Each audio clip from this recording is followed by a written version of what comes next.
Sit down and buckle up because there's going to be a lot of stuff said in this video and it's going to come out really fast. So, I hope you enjoy. Okay, so I saw this thing on Tumblr the other day and I was talking about how awesome it would be to be able to feel the thoughts and emotions and feelings that you had the first time you read your favorite book. About how awesome it would be to have these exact thoughts, feelings, and emotions every single time you read this book. And that'd be freaking awesome. If you don't know, my favorite book is Looking for Alaska by John Green, and I would give almost anything to have these thoughts and feelings and emotions I had the first time I read this book back. I would love to feel the same thing every single time I've read this book. Now, I read this book in the middle of my junior year in high school, and it wrecked me. This is the only book ever in the history of books that has made me cry. I have never cried during a movie, not even Marley and Me. I have never cried reading a book, not even The Fault in Our Stars. But John Green made me cry in Looking for Alaska. I don't know how he did it, but just the words and the characters just got in my head, and they were like my best friend. And as soon as you know what happened, I was gone. I cried with Pudge, I cried with Chip, I just cried and cried. It was like I lost my best friend. I don't know how I came to feel like this for these characters, but I would love to have this feeling back again. I've read this book so many times and I've never had the exact same thought patterns and feelings and emotions that I had the first time I read this book, until I read it in a different language.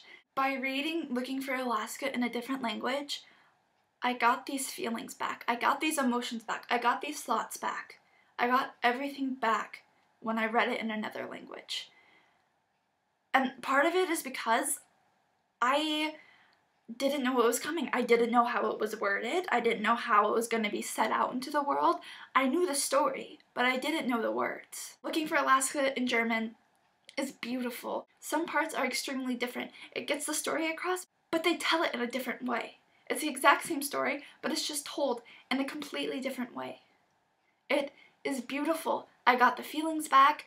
I got the emotions back. I got the what the hell is going on back. It was glorious.